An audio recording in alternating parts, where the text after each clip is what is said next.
segundo livro de Samuel, capítulo de número 19.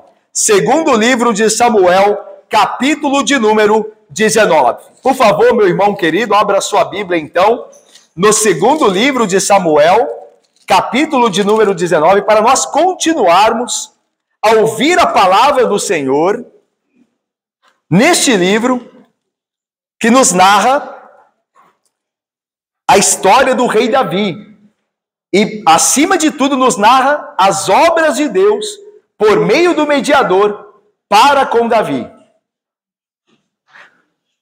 Segundo Samuel 19, a partir do versículo 41, nós faremos a leitura a partir do versículo 41 do capítulo 19 de 2 Samuel, entraremos no capítulo 20, mas iremos até o versículo 3, ok?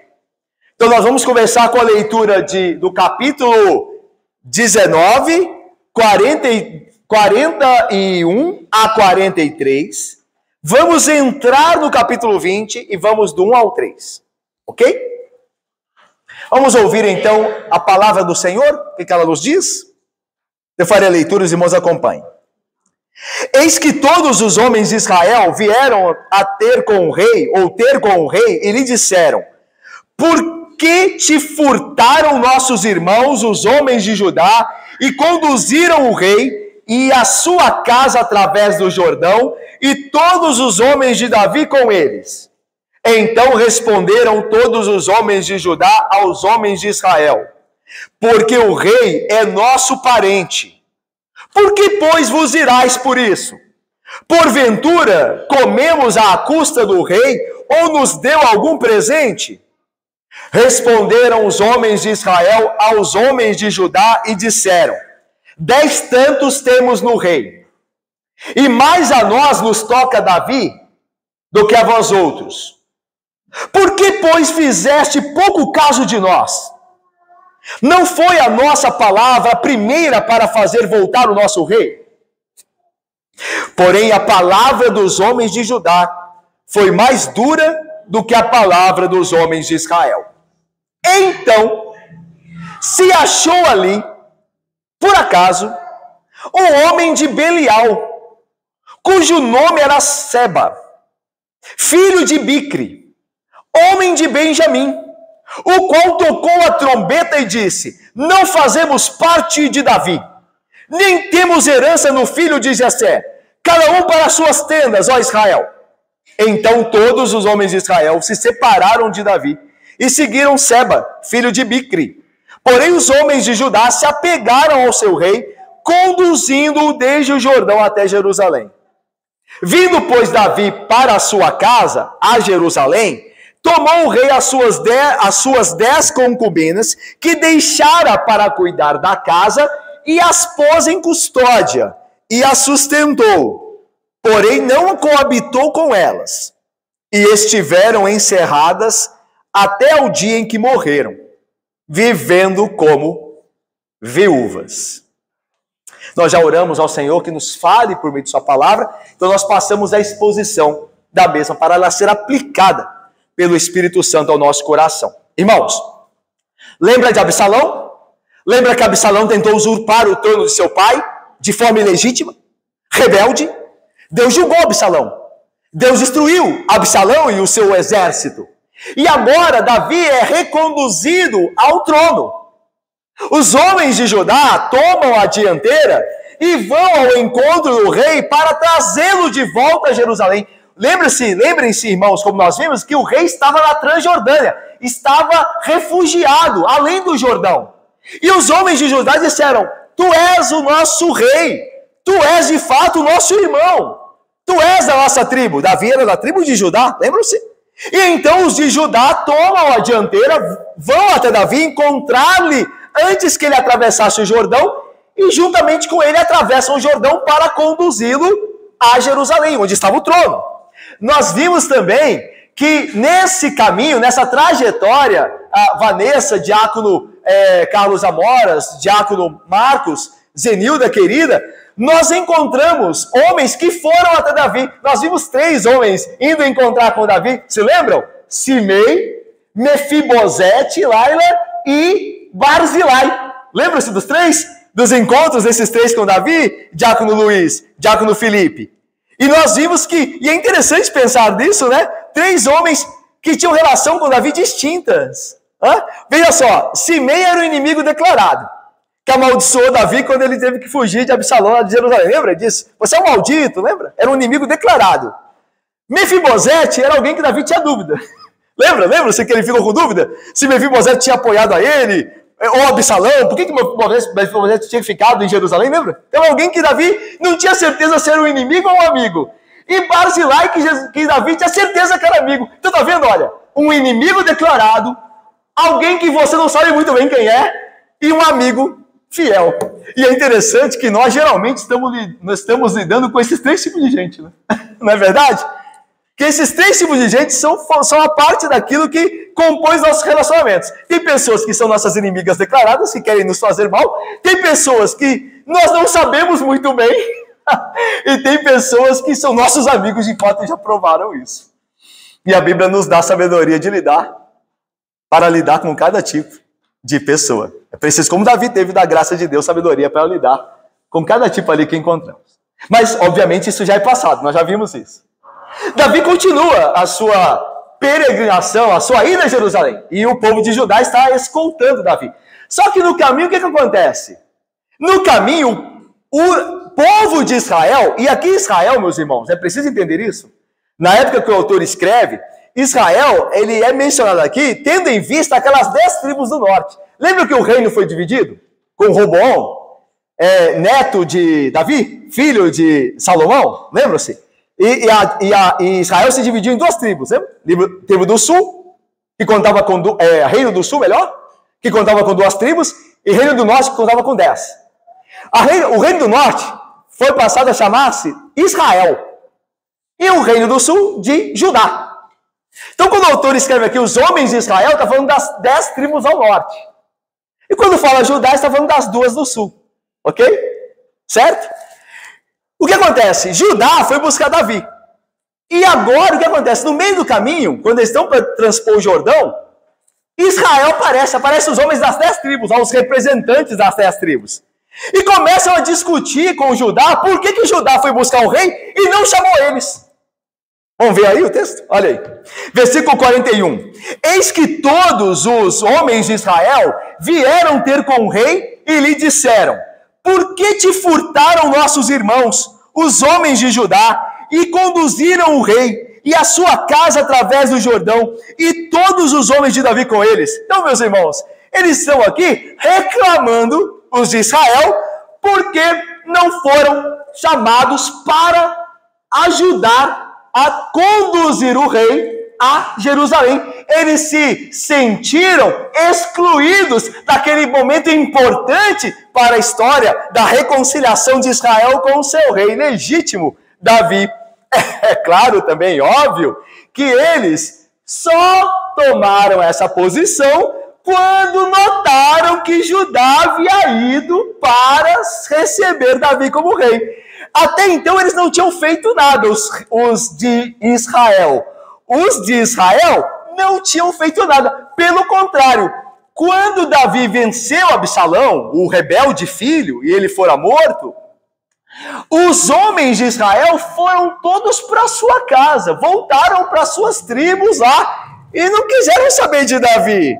É o que nos diz o versículo 8 do capítulo 19 ainda. Olha aí comigo, acompanha na sua Bíblia aí. Olha aí, então o rei se levantou, assentou à porta, depois de Absalão ter vencido, e o fizeram saber a todo o povo, dizendo: eis que o rei está assentado à porta, ou seja, voltou a julgar.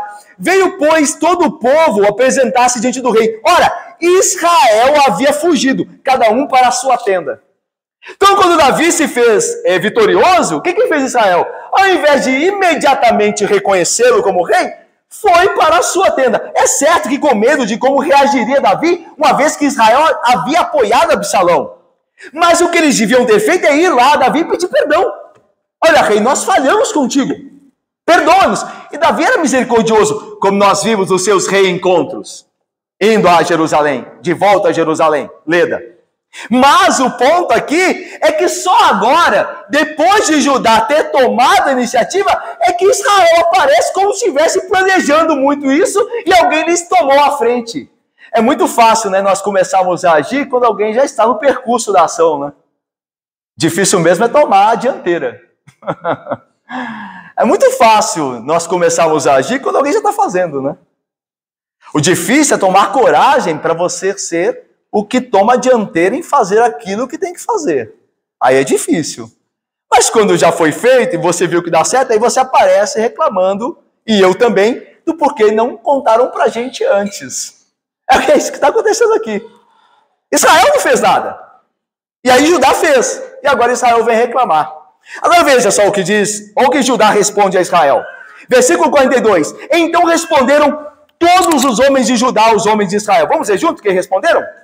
Porque o rei é nosso, por que, pois, vos irais por isso? Porventura?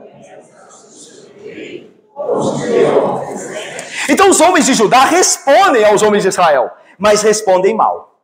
Essa primeira resposta, ela embora verdade, em parte, porque Davi de fato era da tribo de Judá, das tribos mais próximas de Davi, óbvio, era Judá. Porque ele é, de fato, de Belém de Judá. É a casa de Davi. É onde ele nasceu. É a tribo a qual ele pertence. Então, era uma verdade? Era. Mas não era para ser dita naquela hora. Tem verdades, irmãos, que nós devemos ter sabedoria de quando falá-las. A verdade deve ser dita sempre. Mas nós devemos pedir a Deus sabedoria de quando falar a verdade, na hora que ela deve ser falada e como falar a verdade. E a Bíblia diz que nós devemos falar a verdade em amor. A maneira de falar a verdade é em amor. E quando é segundo a graça de Deus, nos der a oportunidade. Às vezes não é bom que numa discussão de um marido e uma esposa, a esposa fale umas verdades ao marido, enquanto ele está lá, de fato, com muita tensão e com os ânimos à flor da pele. Talvez seja bom, naquele momento, se calar. Abigail fez isso, lembra, com Nabal? Quando Nabal tinha respondido mal aos enviados de Davi, e Davi decide matar Nabal e se arranja para isso, e Abigail sai da sua casa e vai a interceder a Davi que não fizesse isso, ela volta e vê Nabal embriagado e não diz nada. Se fosse outra mulher, poderia dizer, seu ingrato, acabei de te salvar. Davi estava descendo para te matar, para matar todos os homens da sua família. E você aí bebendo. Não foi verdade? Não era verdade? Era. Mas a Bíblia diz que ela não disse nada naquela hora ao seu marido. Na manhã seguinte, quando ele estava sóbrio, aí ela falou com ele. Vê? Verdade tem que ser dita. Mas há o tempo e o modo. Tempo e o modo. Mas ela tem que ser dita. Nós não podemos nos valer disso para nos acovardar e não falarmos a verdade, sabe? Tem gente que se vale disso de maneira errada e fica, não, eu não falei porque não tinha jeito, porque não era hora, aí fica arrastando aquilo. Aí não. Mas que há uma hora e um modo de se falar a verdade, certamente. Isso era verdade, mas não era a hora de falar. Davi, diz eles, Judá, Davi é nosso parente, ou seja, ele é mais próximo de nós do que de vocês, ora. Isso certamente agitou os ânimos de Israel. Como assim? Nós somos seus irmãos também. Nós somos povo, o mesmo povo. Como é que ele está mais chegado a vocês? E aí, veja, eu continuo o texto. E agora é verdade, agora está uma verdade aqui que eles deviam ter começado com ela. Olha só o que eles dizem. Por que, pois, vos irais por isso? Qual o problema? O rei está voltando. Vocês não deviam se alegrar? Por que vocês estão irados nesse momento? Não é um momento de ira. Porventura, nós estamos ganhando alguma coisa do rei por isso? É a ideia aí do... Porventura, comemos à custa do rei ou nos deu ele algum presente? Ou seja, os homens de Judá disseram aos de Israel, nós não estamos ganhando nada com isso. Ele não nos pagou para ir lá e buscá-lo. E não vai nos alimentar porque nós fizemos isso. Nós fazemos isso porque ele é nosso rei. Por que vocês se iram conosco por conta disso? Não era para que vocês se alegrassem conosco porque o rei está voltando? Versículo de número 43. Aí, olha só que a briga começa assim, né? Um diz uma coisa, Júlio, outro retruca, E aí o negócio vai só aumentando. Milene, olha só, Milene. Responderam os homens de Israel. Vamos ver juntos? Vamos ver aí o que eles responderam. Versículo 43 juntos. Leamos? Responderam os homens. 10 tantos. E mais a nós nos toca a vida que a vós outros. Porque hoje fizeste colocar de nós. Não é a nossa palavra que nasceu para nosso peito. Porém, a palavra dos homens de Judá foi mais dura do que a palavra. No final, o autor de 2 Samuel faz um comentário, né? Ele diz que nessa discussão toda, Judá foi mais dura nas palavras do que Israel. Mas vamos antes. Vamos voltar ao 43 no início. Os homens de Israel dizem aos de Judá: 10 tantos temos no rei. Significa o quê? Ah, é? Vocês acham que nós somos pouca coisa? Nós somos 10 tribos. Do reino de Israel, do reino de Davi, nós temos 10 partes com o rei. Nós somos 10 tribos. Vocês não poderiam ter feito isso sem nós. Aí que diz aí o texto, olha só. Mais nos toca, diz o texto, a mais a nós e mais a nós nos toca Davi do que a vós outros. A ideia é, nós somos mais importantes, Débora, a Davi do que a vós outros. Nós somos 10 tribos. E vocês, Judá, uma com Benjamim, a pequena. Então é muito mais importante as nossas tribos para o reino do que as vossas tribos. E é isso que Israel disse aos homens de Judá. Meus irmãos, nós vemos aqui que o ponto principal é o que está escrito logo em seguida. Ele diz assim, os homens de Israel, aos de Judá: por que, pois, fizeste pouco caso de nós? E esse é o segredo da briga. O problema da briga é, por que vocês nos humilharam? Por que vocês não nos deixaram participar desse momento importante? Vocês estão querendo nos humilhar? E aí, irmãos, o problema aqui era o velho ciúme. E o orgulho pelo privilégio de escoltar Davi através do Rio Jordão. Os israelitas já haviam decidido em suas mentes que Judá queria humilhá-los. Os israelitas já haviam decidido isso. Eles já foram para o encontro, já decididos que Judá quis, nessa atitude, humilhá-los. Daí a pergunta: por que fizeste pouco caso de nós? E é interessante isso, irmãos, que um autor, um teólogo, diz que quando, abre aspas, quando a suspeita domina o nosso coração, todas as evidências apenas provam que o outro é culpado. Quando a suspeita de alguém ou sobre alguém domina o meu coração, tudo que eu ver nele vai provar que ele é culpado de fato, porque é uma suspeita em mim. A ideia é a seguinte: quando eu olho para alguém e decidir que essa pessoa não gosta de mim, tudo o que ele fizer será para mim uma evidência disso. Porque eu já tenho um sentimento já instaurado dentro do meu coração que vai decidir tudo o que eu vir. Então, eu acho que fulano não gosta de mim. Então, ele não me cumprimentou no final do culto. Veja, não foi porque ele estava com pressa, é porque ele não gosta de mim. Eu estava passando na rua, ele passou por mim e fingiu que não me viu. Não é que ele estava preocupado com alguma coisa que estava acontecendo na vida dele, e ele estava meio que viajando nos pensamentos. Ele fingiu não me ver. Quando nós temos suspeitas uns dos outros, tudo o que acontece é uma prova, uma evidência para dizer: tá vendo? Ele não gosta de mim. E é com esse sentimento que Israel se aproximou de Judá. Por que vocês fizeram pouco caso de nós? Mas alguém de Judá tinha dito que havia feito pouco caso de Israel? Não. Mas eles acreditavam que era isso que estava acontecendo. Por causa do orgulho deles. Por causa da inveja deles. Pelo desejo de aparecer mais. Irmãos, eu passo aqui a 2 aplicações importantes. A primeira é que, como orgulho ferido e inveja sempre causam grandes confusões e divisões entre o povo de Deus. Veja só comigo na história de toda a Bíblia.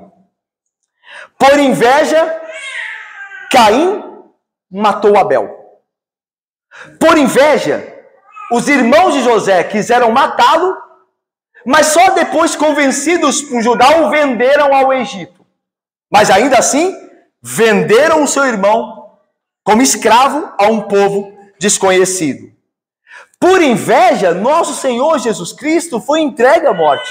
A Bíblia diz que por inveja, os líderes judeus o entregavam. Como orgulho e inveja ainda hoje fazem destruição na igreja, no corpo de Cristo. Orgulho e inveja, irmãos, só demonstram como nosso amor é egoísta.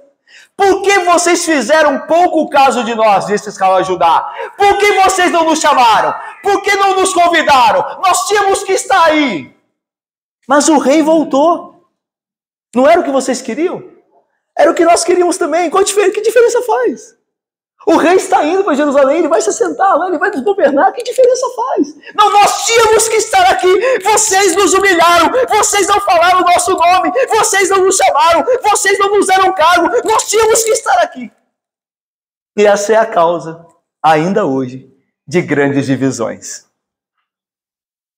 Que tenhamos antes de soberba e sentimento de inveja, o amor de Cristo, que segundo a Bíblia não busca os próprios interesses. Lá em Filipenses 2, diz que Jesus Cristo, subsistindo em forma de Deus, sendo como Deus, não julgou como algo a se prender o ser igual a Deus, antes a si mesmo se esvaziou e assumiu a forma de servo e morreu à morte da cruz, para nos servir em seu amor. Se ele buscasse os próprios interesses, ele jamais haveria de fazer isso. Mas ele abriu mão dos seus interesses, da sua glória com o Pai. Tanto que depois ele diria: restitui-me a glória que tive contigo antes da fundação do mundo. Porque quando ele se encarnou, ele abre mão da sua glória externa para se fazer homem como nós, criatura, e morrer na cruz maldita.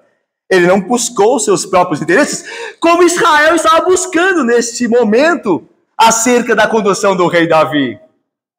Paulo, cantando o amor de Deus que é derramado no coração daquele que crê, diz assim: pois o amor não se ensoberbece, o amor não pensa muito de si mesmo, não conta vantagem, não se ufana, não se conduz inconvenientemente. É hora de brigar? O rei está voltando, por que vocês estão irados? É um dia de alegria. Venha, vocês chegaram agora? Vamos, daqui nós nos conduzimos o rei. Ah, por que vocês não nos chamaram antes? Que diferença faz, gente? Nós passamos aqui agora a conduzir o rei juntos. Vocês querem brigar por conta disso? O amor não se conduz inconvenientemente. E aí Paulo continua: não procura os seus interesses. 1 Coríntios 13, 4, 5. O amor cristão é o de Jesus. O amor cristão é do servo de Jesus, João Batista. Importa que ele cresça e que eu diminua. Mas há uma outra aplicação. O texto diz que a palavra de Judá foi mais dura do que a palavra de Israel, diácono Fabiano. A palavra de Judá foi mais dura do que a de Israel. E uma palavra dura, a Bíblia diz, faz o quê? Suscita a ira. Irmãos, olha o que Tiago diz. Preste atenção. Observai igualmente os navios, que sendo tão grandes e batidos de fortes ventos, por um pequeníssimo leme, são dirigidos para onde queira o impulso do timoneiro. Assim também a língua, pequeno órgão, se gaba de grandes coisas. Vede como ela, como uma fagulha, põe em brasas tão grande selva. Ora, a língua é fogo, é mundo de iniquidade. A língua está situada entre os membros do nosso corpo e contamina, põe em risco o corpo inteiro. E não só põe em chamas toda a carreira da existência humana, como também ela posta mesma em chamas pelo inferno. Nós vivemos um momento na política muito difícil, não? De acusações. E veja que geralmente as acusações passam por ele disse, e ele falou isso. Olha o que o fulano falou. Olha que absurdo que ele disse. A língua. A língua destrói carreiras. Nós tivemos um caso de um magistrado eleito que foi fazer uma viagem internacional e gravou um áudio pelo WhatsApp falando das mulheres ucranianas. Língua! Língua! O pequeno órgão que coloca em risco toda a existência da vida humana. Quão terrível é a língua. Quão abençoado é o homem que, pela graça de Deus, tem controle dela. O homem que fala pouco. Todo homem seja pronto para ouvir, tardio para falar. Fale pouco, meu irmão. Fale pouco, ouça mais. O segredo de ir bem é o que a Bíblia diz. Fale pouco e ouça mais. Fale pouco. Tem até uma brincadeira que o pessoal diz, né? O pessoal brinca. Fala assim, olha, é melhor eu sendo um tolo, ficar com a boca fechada para acharem que eu sou inteligente, do que eu abrir a boca e todo mundo ter certeza que eu sou um tolo. Tá melhor eu ficar calado, pelo menos eu passo de inteligente, do que eu abrir a boca e as pessoas terem certeza que eu sou um tolo. Irmãos, prontos para ouvir, tardio para falar, cuidado com a língua. A Bíblia diz que o homem que controla, o homem que tem domínio de si mesmo, e isso inclui a língua, é maior do que o homem que conquista uma cidade. O homem que tem domínio próprio, isso inclui a língua, é maior do que o homem que conquista uma cidade. O homem que controla a sua língua. Irmãos, Tiago vai dizer assim, se alguém supõe ser religioso, olha a afirmação de Tiago, se alguém supõe ser religioso, deixando de refrear a língua, antes engana-se pelo próprio coração e a sua religião é vã. Se alguém acha que é piedoso, que é um santo de Deus, mas não controla a sua língua, a sua religião é vã. Pela língua. Olha a língua, a importância dela. Ela define religião, piedade. E Tiago diz mais. Ou melhor, a Bíblia diz mais. Lembrando o texto que nós lemos e lembramos aqui. A resposta branda desvia o furor, mas a palavra dura dada pela língua suscita a ira. Então, irmãos, quando alguém nos ofender, quando alguém nos tratar mal, porque a palavra branda desvia o furor, acaba a discussão, mas a palavra forte, dura, suscita mais ira ainda. E é o que nós estamos vendo aqui. Mas olha só, irmãos, quando uma igreja vive em discórdia, quando a língua prevalece, quando a discussão cresce, então nós damos brecha para o diabo e seus servos. E é isso que vai acontecer agora. O povo de Deus está discutindo, né? E está dando brecha. Aí aparece um servo de Satanás para colocar mais fogo ainda no reino de Davi. É o que acontece com Seba. Tá aí, olha aí. Versículo 1. Então se achou por acaso ali um homem de Belial, cujo nome era Seba, filho de Bicri, homem de Benjamim, o qual tocou a trombeta e disse: não fazemos parte de Davi, nem temos herança no filho de Jessé, cada um para as suas tendas, ó Israel. Então, o povo de Deus estava discutindo, ao invés de fecharem a boca, ao invés de se perdoarem, ao invés de trazer a palavra branda que Judá não trouxe, ao invés de não buscar o seu próprio interesse, que Israel não fez, começaram a discutir, um dizia uma coisa, outro dizia outra, até que aparece um Belial, um homem de Belial no meio deles, para poder tacar mais fogo, para poder tacar melhor, mais lenha na fogueira. E esse homem era o tal de Seba. E a Bíblia diz que ele era um filho de Belial. O termo Belial significa desordeiro. O filho de Belial é alguém que não respeita a autoridade. Aliás, na Bíblia, todos aqueles que são chamados de filho de Belial são exatamente homens que não respeitam a autoridade. Veja só, a Bíblia chama de Belial Simei, que acusou Davi. Simei é chamado filho de Belial.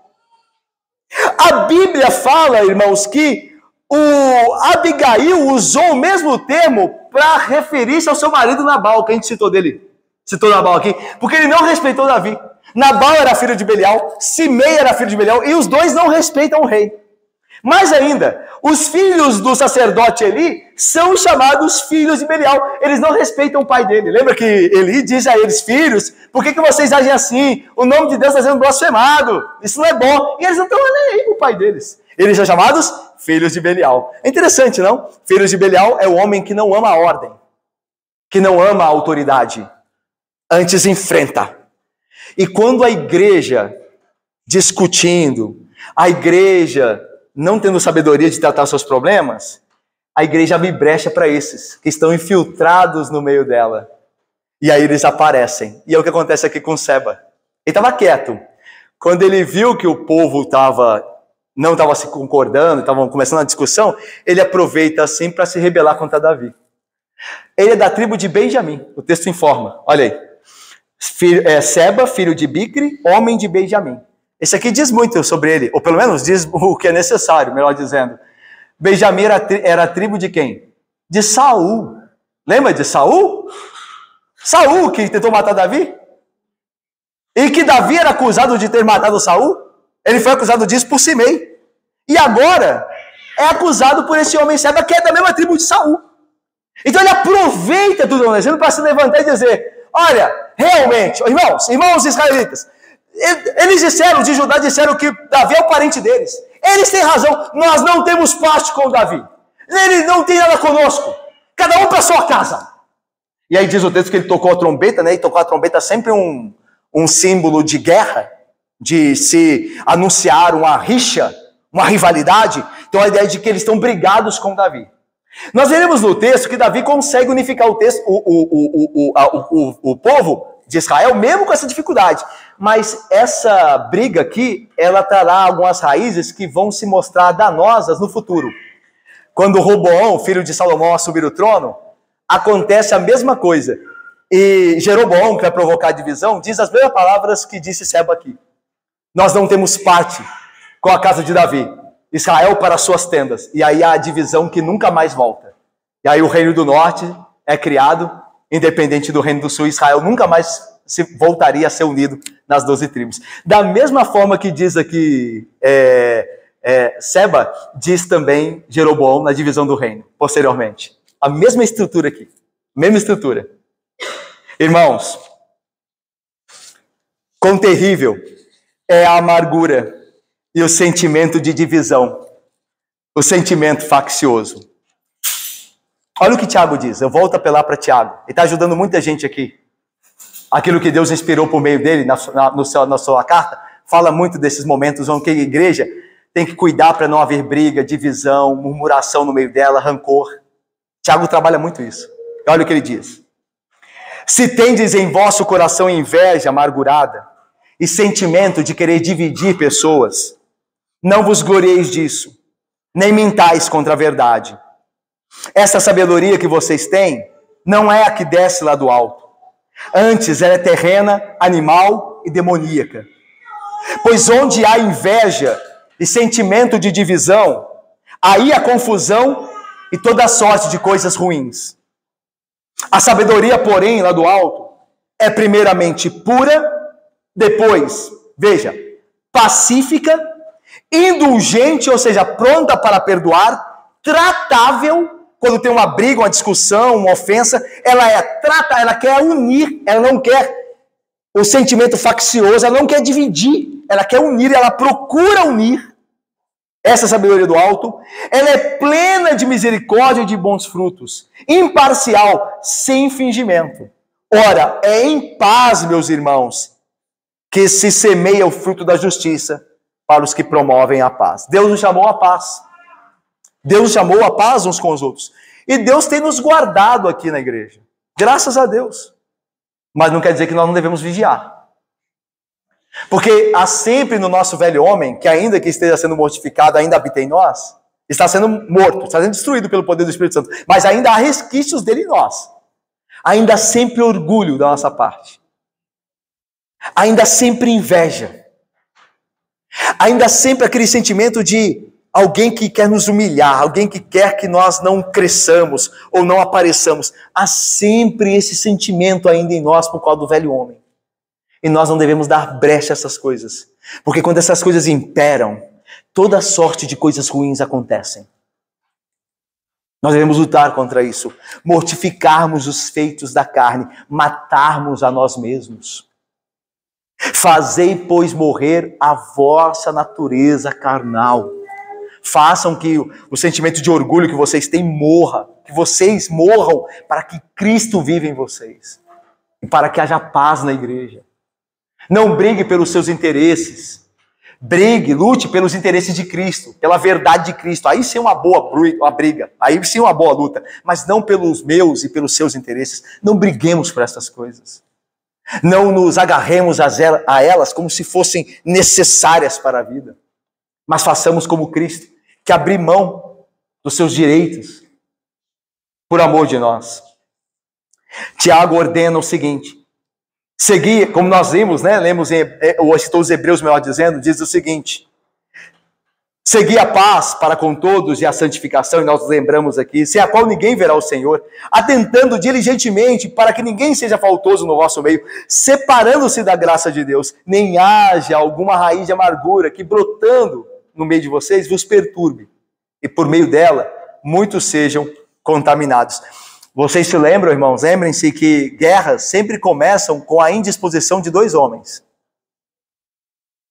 As guerras sempre começam com a indisposição de dois homens. E aí vão se unindo a esses dois homens mais gente. E daqui a pouco você tem um grupo enorme degladiando-se com outro grupo. Por causa da indisposição de duas pessoas que podiam ter resolvido na graça e não fizeram. Ok? Lembre-se disso. Terminando, olha o versículo 3, vamos terminar? Vamos ler juntos e terminamos. Leiamos. Vindo, pois, Davi para a sua casa, a Jerusalém, tomou o rei as suas 10 concubinas em custódia e as sustentou. Melhor, né, irmãos? Eu pulei aqui a leitura. Vamos lá de novo? Vindo, pois, Davi para a sua casa, a Jerusalém, tomou o rei as suas 10 concubinas, que deixara para cuidar da casa, e as pôs em custódia, e as sustentou, porém não coabitou com elas, e estiveram encerradas. Irmãos, vocês se lembram que tudo que dá, para terminar aqui o sermão, irmãos, vocês se lembram que tudo que Davi está passando é por conta do pecado dele, lembra? Que o profeta Natan disse que levantaria a espada na casa de Davi, que ele receberia a correção de Deus e a vara do Senhor por causa do pecado dele, lembra? Pois os problemas que ele enfrenta fora de casa, com relação à administração do reino, com as tribos, ele enfrenta também dentro de casa. Daí é interessante como o texto nos mostra isso, fazendo a associação do número de tribos que o abandona para o número das concubinas. Ambos os números são 10. Quando Israel diz, Israel não tem parte com Davi, vamos para nossas casas, são 10 tribos do norte. E quando as concubinas são abandonadas não, são excluídas por Davi para uma vida sem o contato com ele sexual, são 10 concubinas. A ideia do autor de 2 Samuel é lembrar que o pecado traz consequências para nós, dentro de casa e fora dela. Já viu gente dizer assim? O fulano, o profissional, pode fazer o que quiser na vida privada dele, particular, contanto que ele seja um bom funcionário. Já viram isso? O que ele faz na vida privada, particular, não importa. Importa que ele venha aqui e faça um bom serviço. Bom, biblicamente, na prática real da vida, isso não existe. Se ele acolher pecado dentro da vida dele particular, as coisas fora não irão bem. Porque o pecado tem um poder de destruir tudo. Ele destrói tudo. Ele não se contém. Então não caia nessa falácia de Satanás que você e eu podemos viver em pecado escondido e que fora nós podemos manter as aparências. Não cai nessa falácia, porque você e eu seremos destruídos nela, porque isso não acontece. Ministros caíram por conta disso, pastores que acolheram na vida particular pecados e eles foram descobertos e o ministério deles foi destruído. Ok? É o que o texto está falando aqui. Davi tem problemas fora de casa e dentro de casa. Quando ele volta para Jerusalém, ele encontra as concubinas que Absalão havia tomado, lembra? Lembra que a promessa de Natã, como castigo de Deus, é que o adversário que Davi teria, levantado da própria casa, dormiria com as mulheres dele? Porque Davi dormiu com a mulher de outro homem, lembra? E então, um da sua casa se levantaria para dormir com as mulheres dele. Isso acontece quando Davi foge de Jerusalém, ele deixa as concubinas lá para cuidar da casa dele. Absalão toma as concubinas e se deita com ela à luz do dia, para que Israel visse que ele agora é o rei, porque ele tem as concubinas do rei. Quando Davi volta, as concubinas foram violadas. Elas foram alvo de uma imundícia, porque se deitaram com um homem que não era o marido delas. Agora Davi não pode se deitar com elas. E aí Davi então as exclui da corte, elas vivem isoladas. Davi as sustenta, porque ele é misericordioso, mas ele não tem mais relação com elas. Elas são destinadas a não terem filhos, que para uma mulher judia era uma maldição. São destinadas a morrerem viúvas para sempre, por causa do pecado de Davi. O que esse texto ensina para terminar aqui também? Ele ensina que os nossos pecados podem destruir a vida de pessoas ao nosso redor. Às vezes a gente acha que o nosso pecado é só nosso. E que nós vamos lidar com eles, não é assim? Ó, eu estou pecando, eu sei bem o que eu estou fazendo, aí na nossa loucura, eu aguento as consequências. Pode mandar que eu aguento. Como se o nosso pecado fosse prejudicar apenas nós. Mas nós vemos na Bíblia é que as consequências do pecado alcançam os que estão ao redor de nós. E vidas são prejudicadas por conta do meu e do seu pecado. Não se esqueça disso. O pecado não tem só a capacidade de destruir a sua vida e manchá-la, mas a vida de quem você ama. Sabe qual é a maior prova de que nós amamos nossos irmãos? Uma das maiores provas, não é a única, mas é uma das maiores, é você e eu lutarmos contra o pecado. A maior prova de que você ama os seus é viver uma vida santa. Se você mesmo ama os seus, você viverá uma vida santa, porque uma vida santa abençoará os seus. Mas uma vida de pecado prejudicará quem você ama. E você pode chorar amargamente, como Davi está chorando, desde que nós vimos ele pecar com Betseba. Ele chorando pela morte dos seus filhos. Porque o pecado tem uma implicação que nós não controlamos. Nós não podemos controlar. A Bíblia diz, fuja do pecado. É para o seu bem. Fuja do pecado. Porque você não pode controlar as implicações dele. E elas são terríveis. Que Deus nos abençoe, irmãos. Amém, queridos. Que Deus nos dê poder de fugir do pecado em Cristo Jesus. Amém, irmãos.